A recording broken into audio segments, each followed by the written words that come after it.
soldiers three, pardonnez-moi, je vous en prie, lately come forth the low country, with never a penny of money. Here, good fellow, I'll drink to thee, pardonnez-moi, je vous en prie, to all good fellows, wherever they be, with never a penny of money.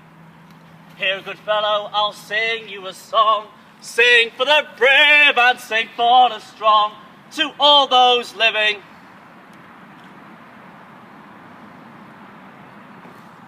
and those who are gone.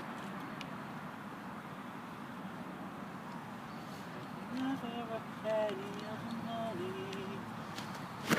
You that will not drink to this, pardonnez-moi, je vous en prie, pays for the shot, whatever it is, with never a penny of money. A good song, is it not? A song to make you smile, even laugh perhaps. But listen to my story, and you will not laugh for long.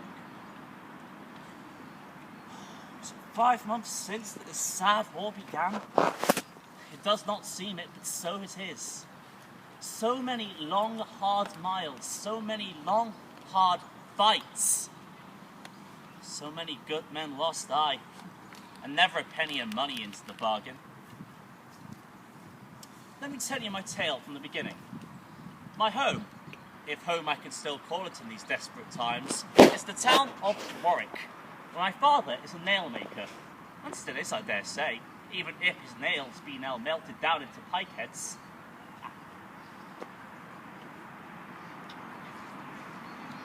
In the good book, it says here that one day all swords shall be beaten into plowshares. I tell you that, for in these past few months, it seems that all plowshares are being beaten into swords.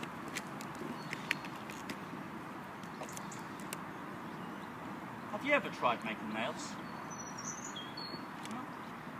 It's hard work, it's noisy, it's smelly, it's dirty, and it's dull.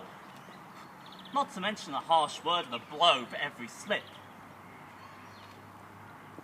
It's dangerous too. My arms have as many burn marks on them from the hot metal as there are stars in the sky, and my father, he had me at it since the age of 5. And before that, I was sweeping out the workshop and tending to the furnaces with charcoal. Our house is on Pockering's Lane, a lane no wider than enough to allow one horse-drawn cart to pass by, and so overhung with houses it was that the sun never penetrated. I slept in the garret of my 2 brothers. They had a truckle bed, while I, being the youngest, all I got was the cold, hard floor. That, and a bowl of pottage for supper, and a bit of crusty bread for breakfast, and perhaps a few cups of old Watney's ale, thin as water, and tastes even worse. And those are the good times. It's been 4 years since the plague came and took my mother and sister Beth from me.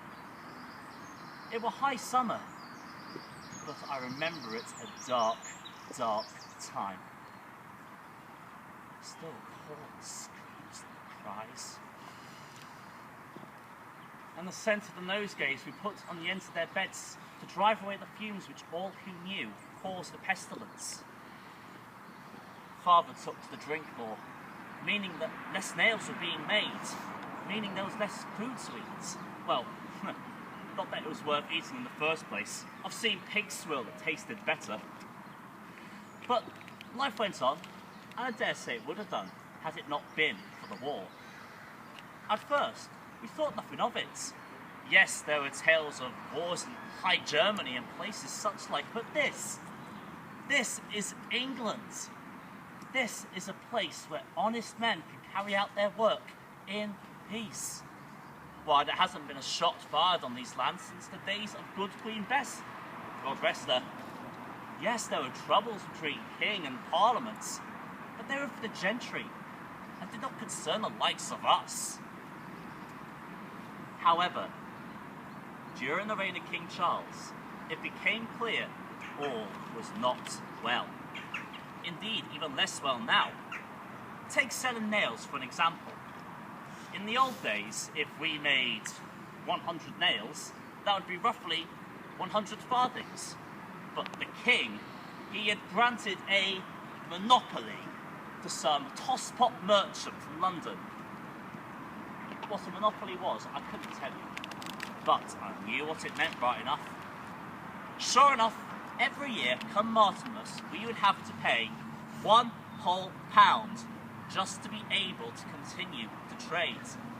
And then there was the levy. For every 100 nails we made, the price of 20 would go straight to that merchant. And then there were religion. Us folk in Warwick, a God-fearing people we are. Puritans, I hear tell some call us, and we wanted to worship the Lord in our own rights.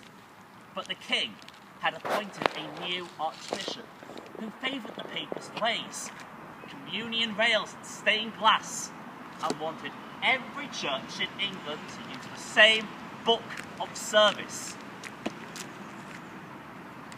Very soon, there were even worries about the king himself.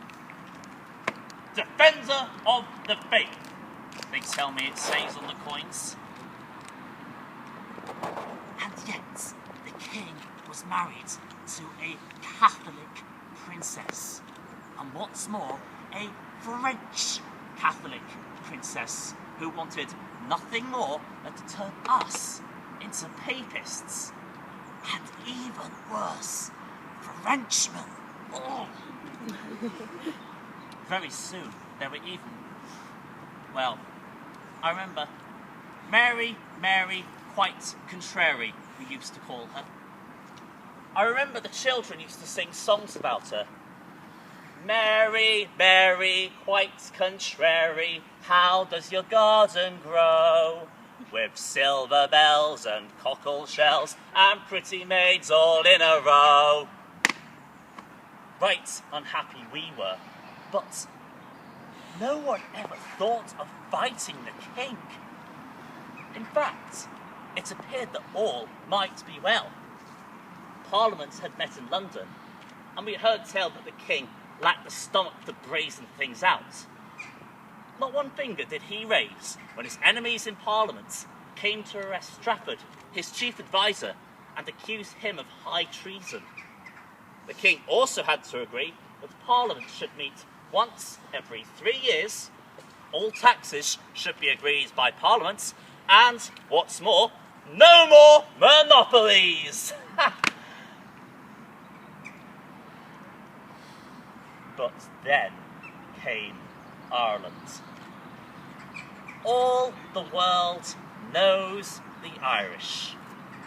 Savages to the last man, and each and every one of them a papist with it. In the year of our Lord, 1641, there were a great revolt in which terrible violence was done to the Protestant people who lived there.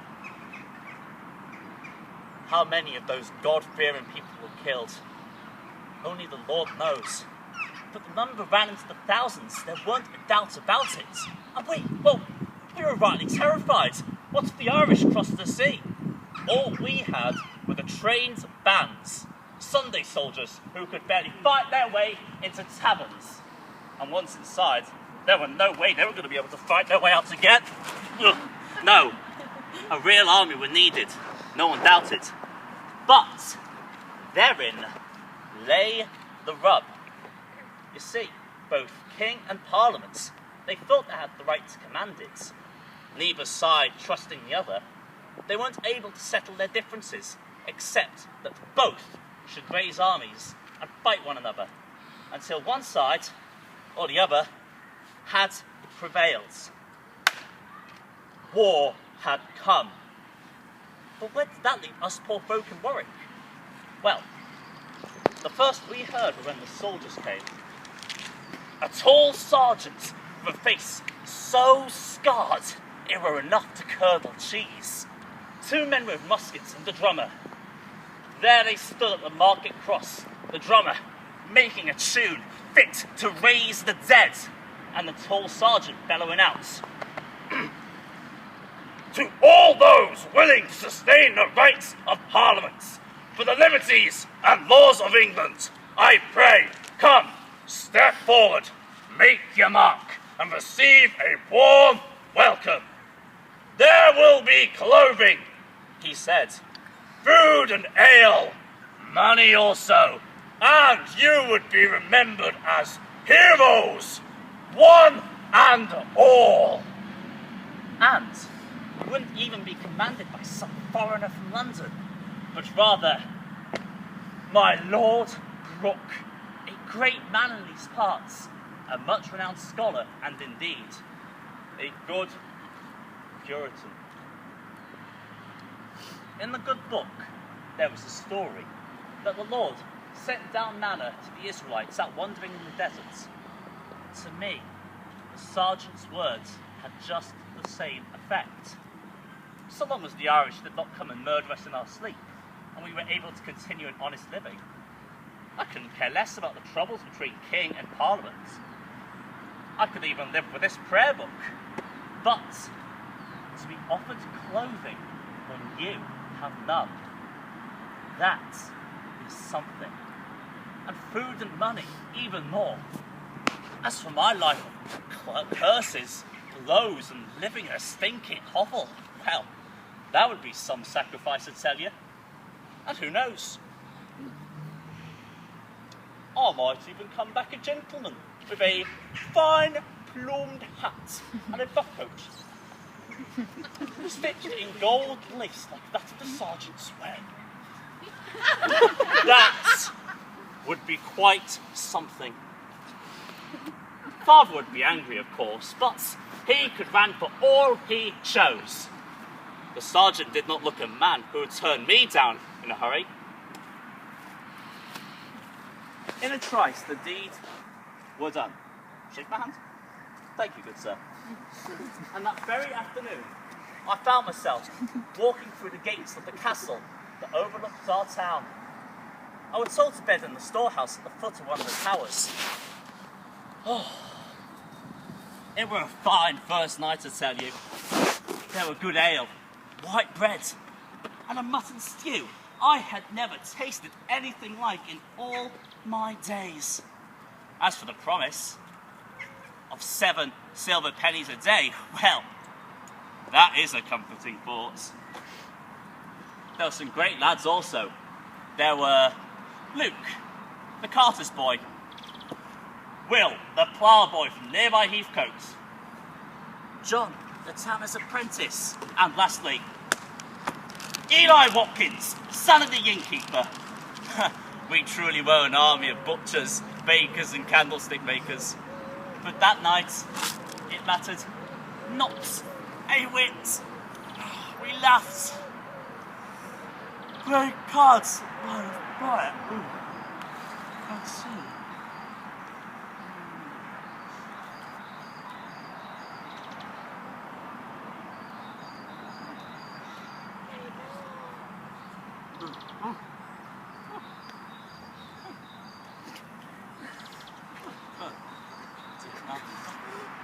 Where was I?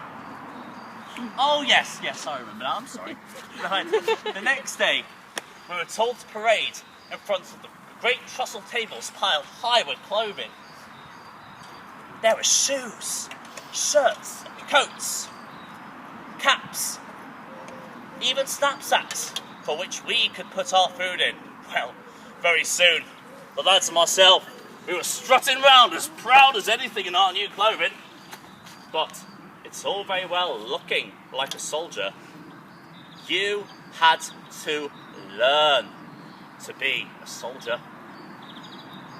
No sooner had we put on our new clothes than we were being paraded in front of the tall sergeant with the scar face. Obadiah Oathroyd, he told us his name was. And soon, day in, day out, it was the same routine. Dressing in our ranks, facing left, facing right, marching, counter-marching, wheeling. It seemed there were no end to the things that we were expected to learn. As for the abuse hurled at us, well, even dirty, raucous Puckering's Lane had never heard anything such like. And then came the weapons. Us strong folk, William, Eli and myself, we were given pikes, great long spears, higher than 3 men piled one on top of the other. While the scrawny ones of the litter, Luke and John, they were told off to become musketeers. This, of course, meant even more learning, and with it, more insults. Well, no change there then, eh? It were a painful time, during which I don't think there was a part of my body that didn't ache, and I grew to hate that damn pike. However, learn we did, and eventually, the day came. We were lined up in our companies, ready to march out to go to war. It were a fine sight. It still stirs my heart even now. Standing there, our purple coats with pewter buttons, gleaming in the autumn sun, and our purple colours snapping in the breeze. That day, I felt with the Lord on my side. I could conquer the entire world.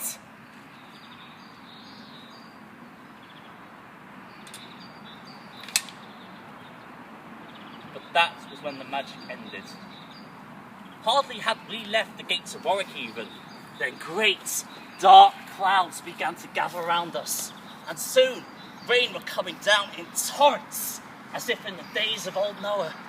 And us poor soldiers, we had to trample on, hour after hour, soaked to the skin.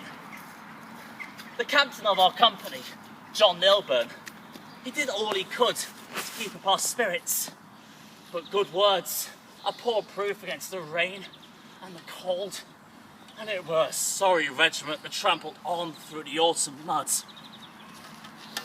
At least my fire back home had kept me warm, making nails. It was a mercy then, when the march to the army was so short. No less than a day even, we found ourselves in the camp of the army of my Lord Essex, hard by the town of Kyneton. The place was no better than a swamp, mud and filth everywhere, and a stench so scarce we could scarce to breathe. But at least there were tents for us to sleep in. Not that it is that many of us could sleep. On the southern skyline there were a great ridge, and along it hundreds of blazing fires that tinged the sky above in pink. It was the Royalist Army. Kyneton fight. That was when the war began for me.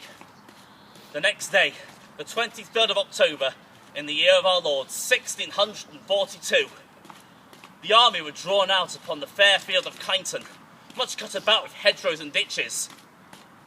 The regiment was deployed in the rear, so at first we really couldn't see what was going on in front of us.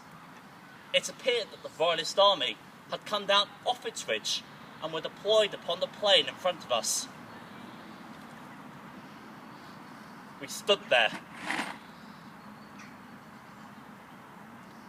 hour after hour.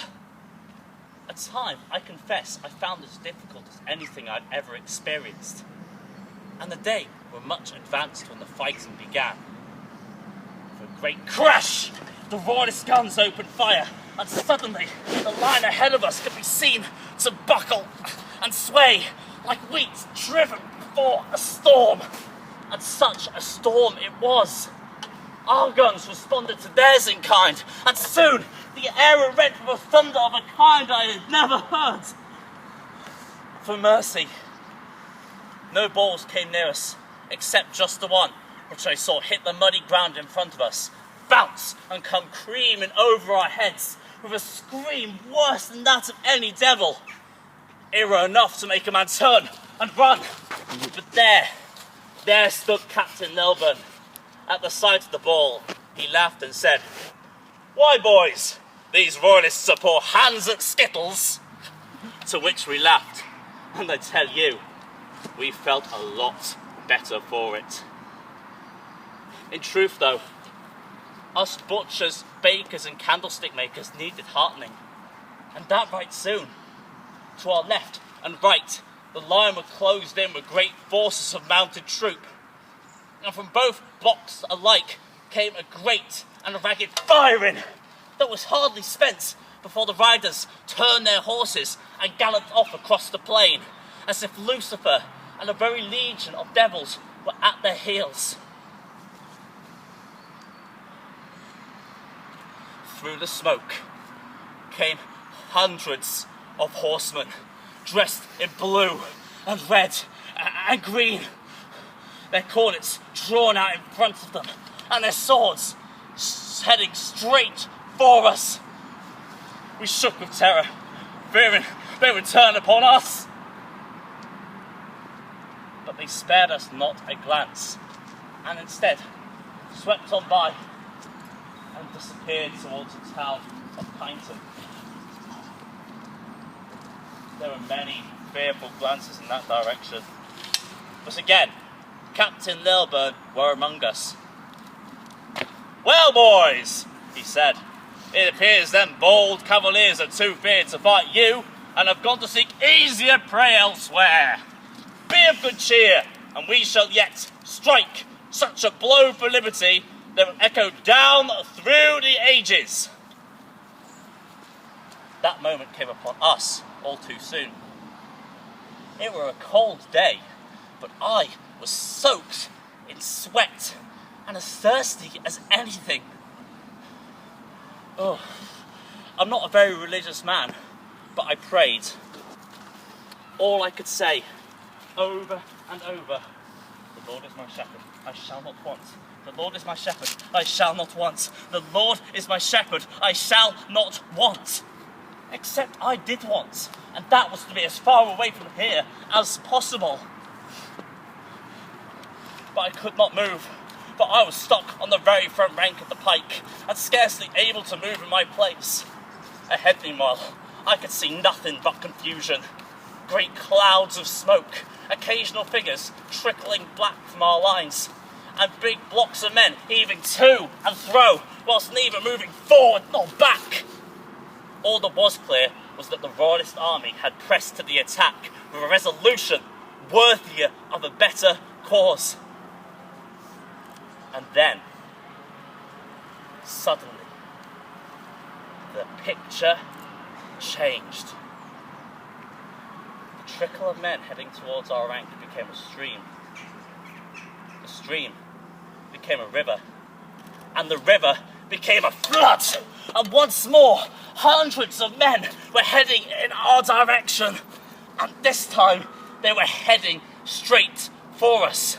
They hit us hard, thrusting officers and men aside, snarling at those who tried to stop them, throwing all their equipment away, hatless, shirtless, weaponless, deprived of all emotion other than saving their skins.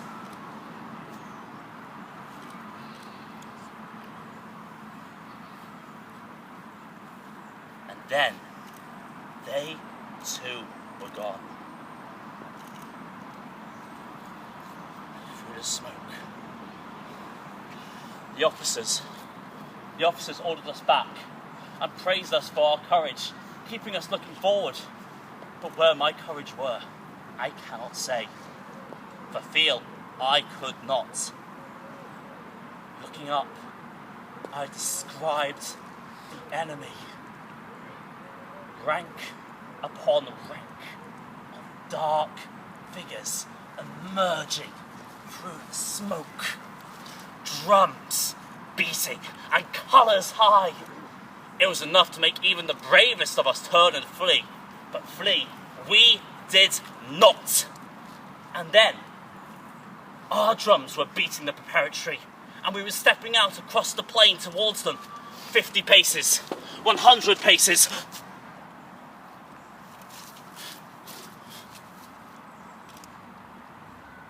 It was then that I saw my first corpse. A ragged man in a russet coat, lying face down in the autumn mud, legs askew and a terrible wound at the side of his face.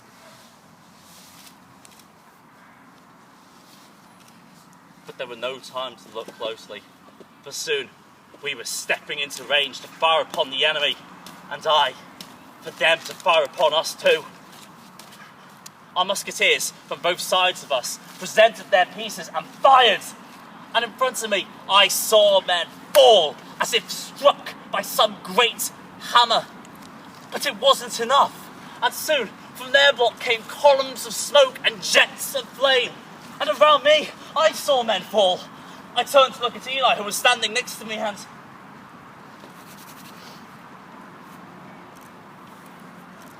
I saw his pipe falling in front of him. He sank to his knees. Red wound was sent over his chest. Will the ploughboy tried to support him, but he too was flung back into the masses of ranks in front of him. We were moving forward again, cheering to keep up our courage, slipping and sliding in the autumn mud that were now dyed as red as scarlet. Of the next few hours or minutes, I cannot remember. There are stories, memories of screams, of cries, of suffering, of clash of arms. All I remember is stepping out across the plain, full of fear and aching with pain. And then I felt a blow to the back of my head and fell into darkness. Darkness. More darkness. It was daylight. It was still nighttime, I think. It was certainly dark when I awoke. I woke up with terrible pain to my forehead, in a cold that was as bitter as ice. All around me I could hear screams and cries and pleas for aid. A ceaseless murmuring I never want to hear again. I kept trying to move. Every time I did, I became faint with consciousness and fell. At length daylight came. Numb with cold and aching with pain, I pulled myself up onto my elbows. Around me, as far as the eye could see, lay dead and wounded men. Very terrible the field had now become. My last comrades, Luke and John, they were lying there, staring up at the sky from sightless eyes, lying in a pool of blood. There were no sign of either army. The regiments had simply got on and marched away, leaving nothing but terror and devastation. As for my conscience, did the commandment not say, "Thou shalt not kill"? Did the Lord not say himself, "Those who shall live by the sword shall die by the sword"? Wiping the blood from the back of my head and tears from my eyes, I started to walk. And now, here I am in Carlisle. In Scotland, I have discovered there is as yet no war. At first, I was walking blindly, with no idea where I was going. But I then set myself thither and sang my way along the great North Road that led to its borders. What I will do now, I cannot tell, but a soldier I shall not be. There is no cause worth all the pain, the suffering, and the dying for. Perhaps I shall take a ship and sail to the new world. Perhaps I shall find someone to make nails with. But until then, I will but sing my songs and pray that one day all swords shall be beaten into plowshares and that there will be no more war. Here, good fellow, I'll sing you a song.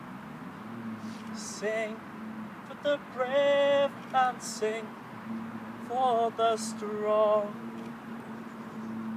for all those living and those who are gone.